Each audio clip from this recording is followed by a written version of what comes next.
Gratitude. Welcome, welcome. Tonight we have Laura Fox with us, and there is such an incredible biography underneath Laura Fox's name. I don't even know where to begin. I have this cheat sheet. I'm going to try really hard not to look at it, but it's an incredible list of accomplishments. An 8-year raw foodist is just part of it. What she's actually managed to do with that is become a pretty famous host and MC and radio personality, both on Raw Spirit Radio and on Raw Inspiration Radio, which is, she'll tell you how to access that. It's a really amazing weekly radio show on the internet. She's been around Santa Rosa before because she produced the Eco Village at last year's Harmony Fest, which is just an amazing place last year.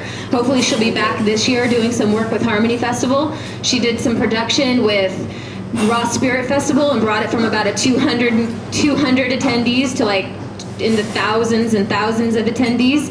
So even though she's known as a raw foodist and has been a health educator in that realm, what her passion is now is really more the visionary. So she's the founder of Visionary Culture and Anchor the Dream, and I know that she's going to talk more about that because her talk topic tonight is how you can become a visionary steward. So welcome, Laura Fox. Thank you, Shea Lynn. Thank you, Stephen. Thank you guys so much for having me here. It's a pleasure. Aloha. How's everybody feeling tonight? Turn it up. Awesome. So, has anybody noticed that there's some very interesting things going on the planet these days? How many of you are feeling like there's some really outstandingly, awesomely, beautiful, incredible things going on the planet these days? And how many of you are feeling that there's some things that are really kind of scary and freaky and like, a little bit worrisome? Like, we got this huge differential between like we're on the edge of the most amazing thing ever, the most amazing time of our life, the ripening of our dharma, of our expression as beings and our creative potential as humanity. And then we've got like a plastic waste dump the size of 2 Texases in the Pacific Ocean that's 300 feet deep. And we've got, wars and toxic chemicals in our atmosphere and possibly even dumping in the air. And, it's really, really an intense ride, isn't it? How exciting for us. How exciting for us to be here on the planet at this time. I'm doing an event called 2012 Quantum Leap down in Burbank, March 13th to the 15th. And today I had on my radio show, I have one show called Visionary Culture. And there's an artist who's presenting his artwork there named Rasuli. And today he was talking to me. And you can catch the interview if you go to the archives on visionarycultureradio.com. But he was saying, the beauty about art, the real thing about art is not to try to repel the negative, but to fuse and blend the polarities and to make them both live together to create something juicy and new. And I really love that idea. We've been living in a realm of duality. We've been living in polar opposites, good, bad, right, wrong, and it causes a lot of extremes. We've been living in the repression of the feminine. Anybody notice that from the past? Whether you're male or a female, the sort of creative, spontaneous had been more repressed in our cultures, and we're eking our way out of that. But I really like this idea of Rasuli's where we're going to actually, like he says, he takes 2 colors on a black painting to start, 2 colors that contrast against each other, and he starts letting them play in order to create something new. I really like that image, and I think that if we can learn how to do that in our lives with all the contrast that's going on in our world, that we can create probably a more incredible painting than we can even imagine right now.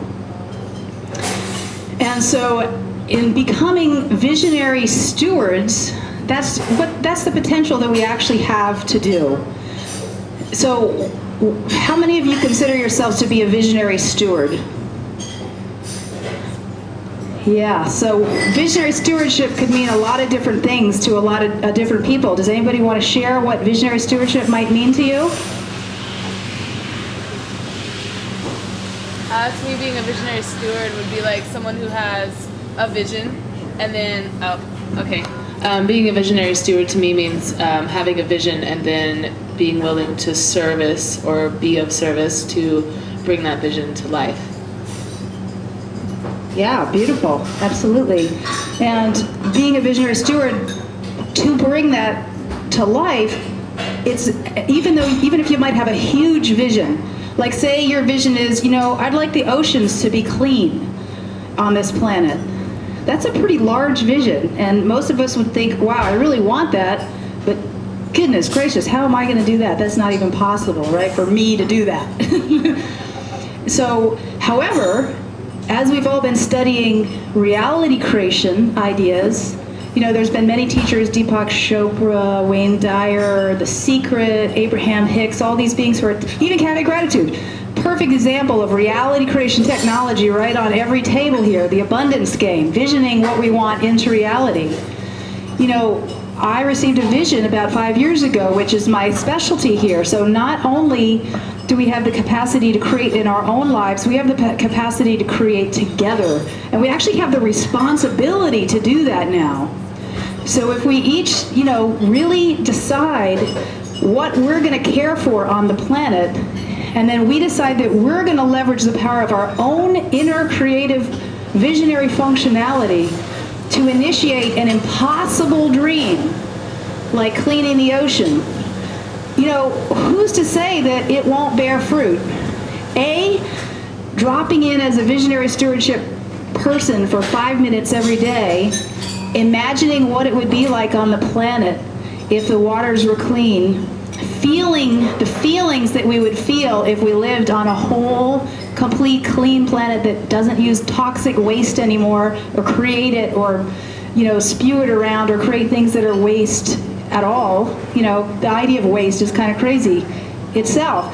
If we can really dig in and imagine and feel what that feeling is like, we're being visionary stewards right then. We're dropping a vibration into the collective consciousness that's going to be picked up by anyone who holds that same vision.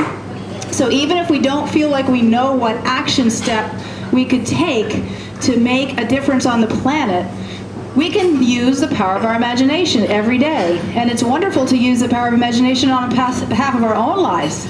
And what I propose is that we ought to do it on behalf of the planet as well. We ought to really leverage the best of what we know how to do on the inner planes with any of our meditations, prayers, energy work, healing, and take responsibility for a piece of the planet. Do any of you guys have a particular part of life on Earth that you feel like you love so much that you'd want to be a visionary steward for it? What are some of the things? Just like shout out. What would you take charge of? Children. What's that? Children. The children. Awesome. Nutrition. Totally. Air quality. Air quality. Right. Education. What else? Education. Education. What are some other topics that you guys are concerned about or would love to see improved, or something that really makes you really fussy about how things are not going the way you want in life? Sometimes the contrast gets us to our passion. Peace. Yeah, a lack of or absence of harming one another as a general rule, right?